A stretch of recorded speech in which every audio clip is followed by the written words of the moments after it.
mon nom militaire est aussi développeur web souvent sur Remix, Next.js et bien sûr React. En fait, mon parcours, c'est qu'auparavant, je travaillais sur un site web, donc sur un blog sur WordPress, sur lequel j'avais donc auparavant donc créé et maintenu plus de 24 000 articles à la main et sous près de 6 000 tags, en fait, 6 000 tags pour les organiser. Et donc, du coup, c'est, on va dire, vraiment le fait d'avoir commencé par WordPress et donc par on va dire, un système qui est, on va dire, assez monolithique et assez donc global qui m'intéressait donc à l'approche maintenant de React qui est une approche full stack pour React 19 et une approche monolithique pour Next.js 15. Donc pour commencer, en fait, je vais vous présenter donc le projet je, je vais donc vous présenter le projet que je vais décrire, donc étape par étape.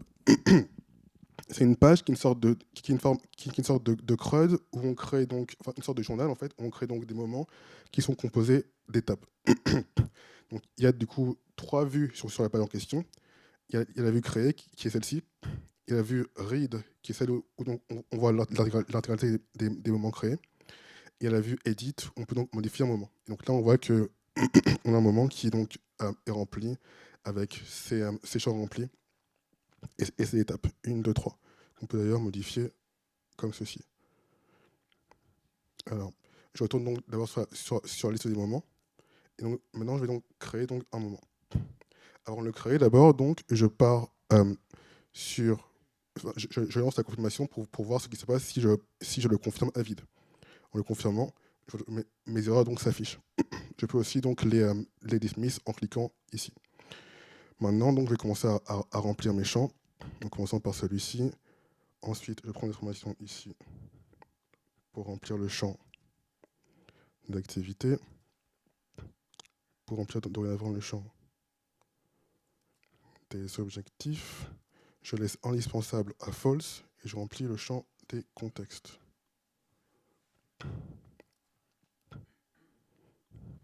Donc là, j'ai rempli donc la partie moment. Je lance pour tester et je vois qu'il y a une erreur parce que je n'ai mis aucune étape. Et en effet, l'erreur a été renvoyée à rediriger non pas sur les moments, mais sur les étapes. Du coup, je vais aussi remplir les étapes une par une. La première que voici, qui durera 10 minutes.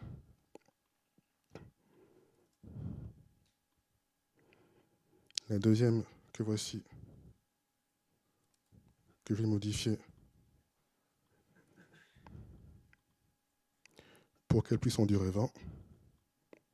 Donc quand je modifie, on voit que la durée totale en dessous est modifiée en temps réel aussi. Et la troisième, je peux prendre juste celui-ci. Ah, une erreur. Une seconde. La troisième, qui est du coup, j'ajoute, je mets son intitulé, je mets ceci et je mets 30 minutes. Du coup, de 30 minutes. Donc là j'ai rempli mon champ, enfin, là j'ai rempli mon formulaire. Et donc, comme il est 19h50 et qu'il va commencer, bon, je modifie un petit peu, mais qui va commencer à 19h55, quand je le confirme, je tombe sur la partie future de la liste de moments. Il est ici, le nouveau ici, là, dans la partie future. Et donc, si je le modifie maintenant, et que je décide qu'en fait, non, il a lieu 1 heure plus tard, enfin 1 heure plus tôt, mais qu'en fait, donc, il se termine à 19h55, et que je confirme, comme là, il est 19h50, il va être rangé dans la partie actuelle, ici, là. Et maintenant, si je modifie à nouveau, et que je décide que, en fait, je le crée 2 heures plus tôt, comme il finit à 5h55, il est rangé dans la partie passée. Maintenant, le fait est que, étant donné que, en l'occurrence, j'ai enregistré l'état de la page dans l'URL, si je rouvre à nouveau, non pas celui-ci, mais le nouveau, si je rouvre à nouveau la partie update et que je copie l'URL et que je le paste ici, j'ai la même page comme auparavant. Et non seulement ça, mais en plus, le fait est que dans l'URL, j'ai enregistré non pas seulement la vue donc qui est update, mais aussi la sous-vue de la partie read, qui est past moment, ainsi que la clé du moment en question. Et donc si là je reviens sur vos moments, je tombe sur la partie passée, comme auparavant. Maintenant, donc, je vais d'abord aller sur la partie tous, faire de la pagination, et retourner à nouveau donc, sur le update du moment. Et là, je vais l'effacer. Mais avant ça, regardez bien donc en haut comment est-ce qu'en effet, il s'est rappelé du fait que la vue secondaire est all moment. Pourtant, là maintenant, si je l'efface, effacer, je retourne sur la partie passée parce que l'application se rappelle que auparavant, il était rangé dans la partie passée. Et donc elle me redirige sur là où le moment serait en fait s'il était encore là. Et si maintenant, dans l'history, je retourne en arrière, alors que dans l'URL, j'ai bien l'URL auparavant qui avait le update du moment et aussi la clé du moment, je reste toujours sur la vue read parce que je comprends que, comme avec la clé, je retourne aucun moment vu qu'il a été effacé, je l'ai dit que même si c'est l'update, je retourne sur read. Et pour terminer à ce niveau-là, je peux donc aussi clean l'URL et revalider la page en cliquant sur le bouton revalidate ici. Voilà.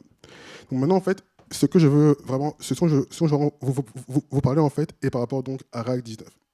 Et sur le fait que, disons que, je vais vous montrer, mais la clé de mon talk, c'est que je vais en fait vous faire comprendre que quand on parle de composants serveur et de composants client, en fait, il faut plus penser composants strictement client et potentiellement serveur. Allons-y.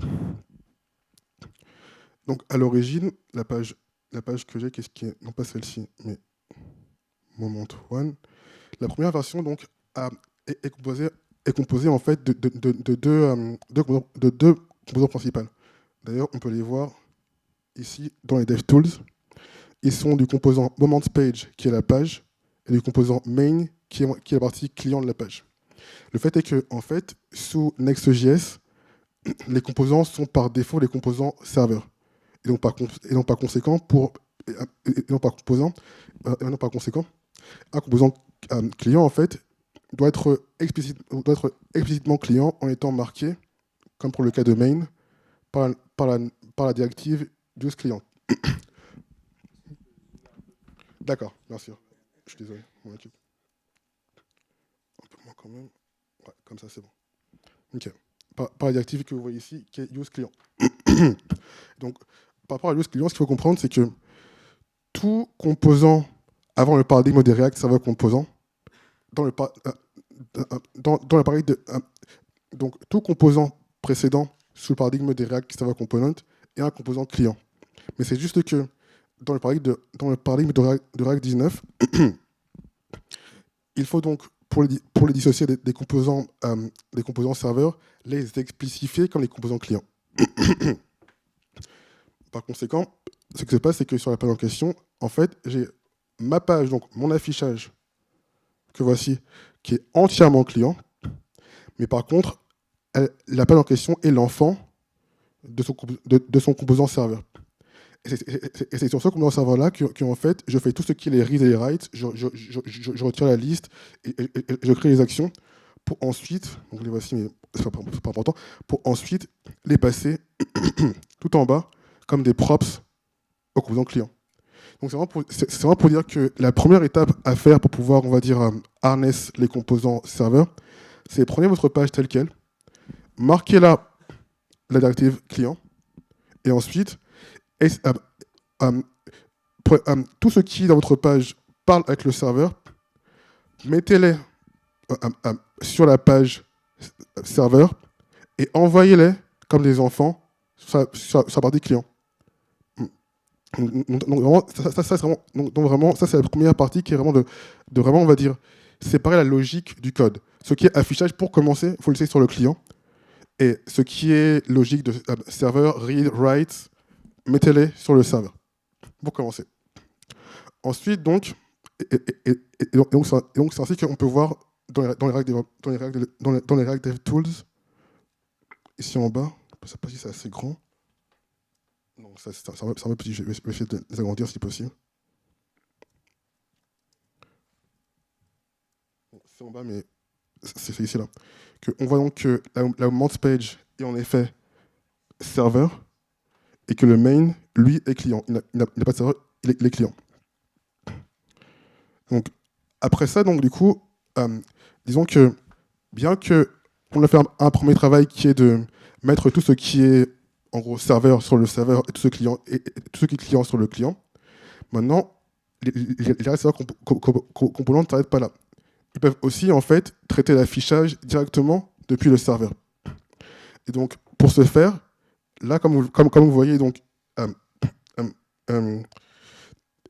tout l'affichage donc, est géré sur le client, mais en fait, ce qu'on peut faire, c'est que en seconde partie, on peut regarder en fait chaque composant du composant main précédent et donc chercher en fait à définir, comme je disais en préambule, lesquels de ces composants sont strictement clients ou potentiellement serveurs.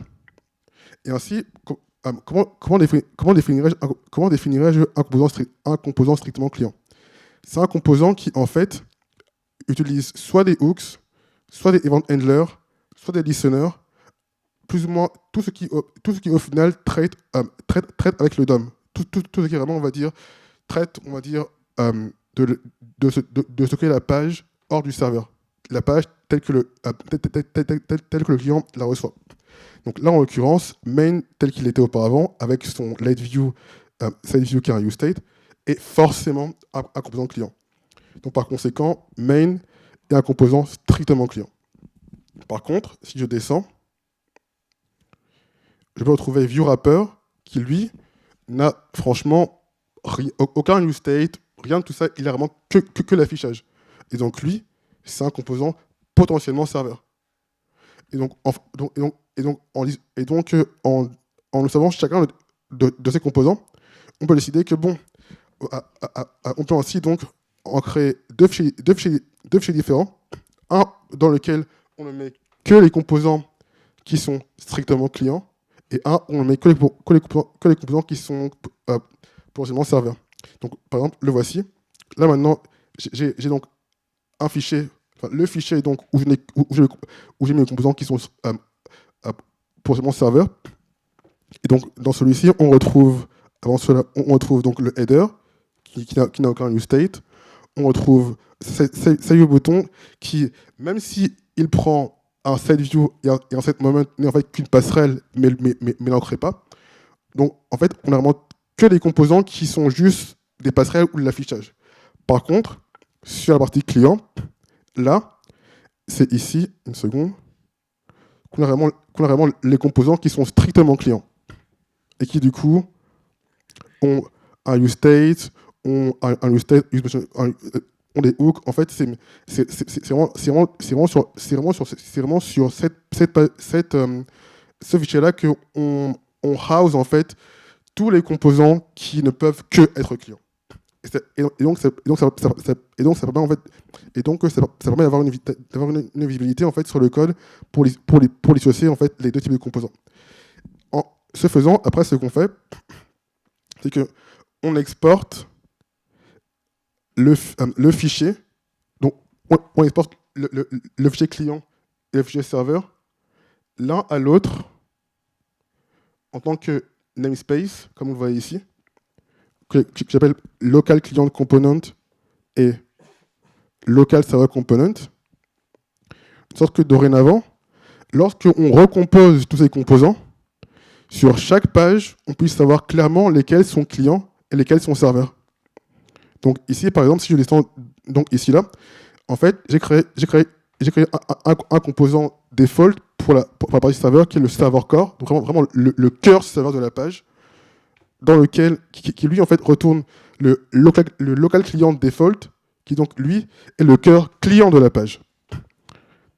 Dans ce cœur client là, qui donc est ici, maintenant je peux donc clairement voir à partir de local server component.header que le header en fait est un composant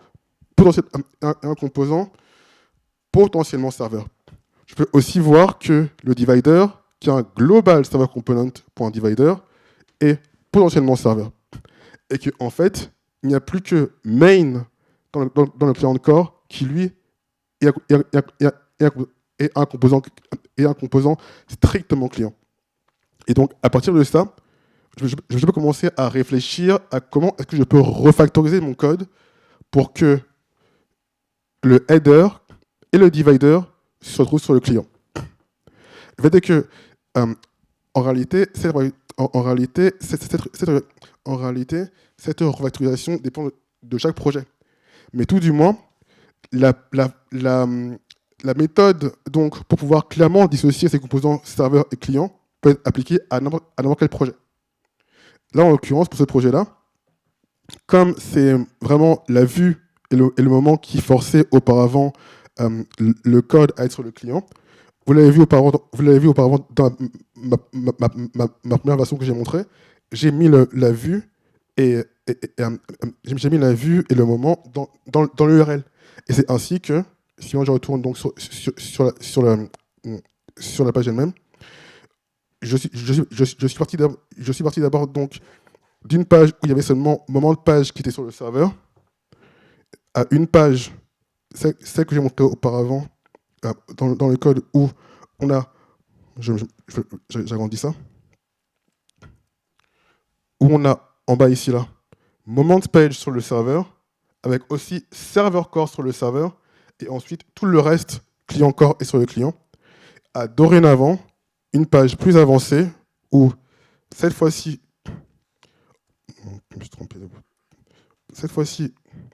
en refactorisant, j'ai moment de page sur le serveur core sur le serveur. Je n'ai plus de serveur core. J'ai réussi donc à me défaire du serveur core pour mettre header sur le serveur. J'ai aussi divider sur le serveur. J'ai même main sur le serveur, le carousel wrapper sur le serveur, et c'est enfin arrivé au carousel container que sur la page en question, je suis sur le client. Et en l'occurrence, le carousel container devient ma client boundary parce que, comme c'est le carousel, c'est lui en fait qui sur le client, permet de faire que je change de vue comme ça en fait. C'est les animations qui vont de gauche à droite. Et donc, comme ce sont des animations, elles sont obligées en fait d'être sur le client. Donc pour terminer, vraiment, ce que je vous laisser, je remonte, là il y a mes exports default, ici là. Hop. Ce qui pour moi est vraiment important à vous laisser en fait, c'est le fait qu'il ne faut pas penser composant serveur et composant client. Il faut penser composant strictement client et potentiellement serveur. Parce que si un client serveur est l'enfant, si un composant potentiellement serveur est l'enfant d'un composant strictement client, il sera forcément rendu sur le client. Et il y aura ainsi donc un composant client. Mais s'il n'a aucun parent qui est client, il restera un composant serveur. Et c'est vraiment ça la différence. Et c'est pour ça que dans mon point de vue, il faut en fait créer ces namespaces pour pouvoir clairement dissocier en fait dans votre code base quels composants sont clients, ou plutôt quels composants sont strictement clients et lesquels sont potentiellement serveurs. Voilà tout.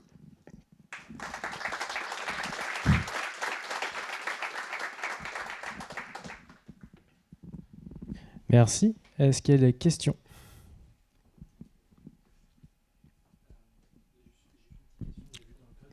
Ouais. Dans le moment 1... D'accord. La page en question ? Tout en haut, je crois, si je te dis pas de bêtises. D'accord. Encore plus haut. J'avais vu un truc, je voulais juste savoir ce que ça faisait. Encore plus haut. D'accord. C'est quand tu importes CLSX quelque part, je sais plus où. CLSX. Ouais. Je crois que c'est pas peut-être c'est sur main à mon avis. Ouais. Tout à fait. Voilà, ici. Ligne 18. Qu'est-ce que c'est que cette ligne en fait ? Tailwind function CLSX. Alors CLSX, c'est une librairie en fait pour pouvoir. Mais justement, Tailwind function CLSX, qu'est-ce que c'est ? Ça contient parce que en fait le prettier RC, enfin comment dire, prettier ne prettify pas. En fait, Tailwind a un plugin Prettier pour organiser les classes Tailwind sous un ordre, on va dire, spécifique. Et donc, avec cette ligne dans le JSON du Prettier RC, on peut faire en sorte que même dans les fonctions de CLSX, Tailwind puisse toujours les organiser comme il le faut. Je vous montrer, s'il vous plaît, si vous voulez, c'est pas très compliqué. Je veux bien, ouais. Ok. Donc, je vais là. Voilà. Là, c'est donc CLSX. Là, j'ai CLSX qui, du coup, donc, réunit ces classes Tailwind. Et le Tailwind Prettier, en fait, il efface les spaces qui sont en trop. Donc, si je fais, par exemple, ça comme ça, je sauvegarde, ça enlève l'espace.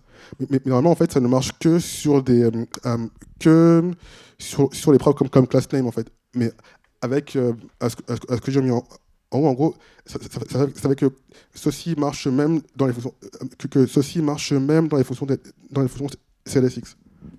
C'est juste ça.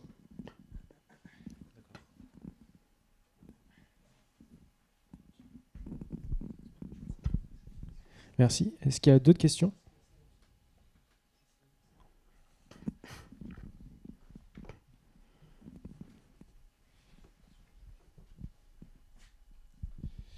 Alors, déjà, merci beaucoup pour ta présentation. Donc, lorsque tu représentais, tu as souligné le fait que les serveurs étaient en général simples, light, c'est-à-dire sans logique, disons, métier, on va dire ça comme ça, donc Justet et compagnie. Et est-ce que c'est requis ou alors c'est juste pour te faciliter le découpage? D'accord. En fait, c'est vraiment requis. Un composant serveur ne peut pas avoir la moindre logique qui marche sur le client. Sinon, il ne marche pas. S'il a un use state dedans, ben, il crache tout simplement. Donc, c'est vraiment que... Et on va dire que c'est logique du fait que c'est un composant qui est créé sur le serveur. Et sur le serveur, il n'y a pas de DOM. Donc, du coup, il ne peut pas, en fait, on va dire, faire des opérations DOM sur le serveur. Donc, c'est pour ça. Et donc en fait, pour reprendre, parce que pour moi, c'est vraiment encore le corps du sujet. C'est pour ça que en fait, je les appelle potentiellement serveurs, parce que ils peuvent être faits sur le serveur ou sur le client. Au final, ça dépend en fait de qui les importe. Ok, d'accord. Merci beaucoup. C'est très clair. Merci. Une autre question? Eh bien, merci Luther. Ok.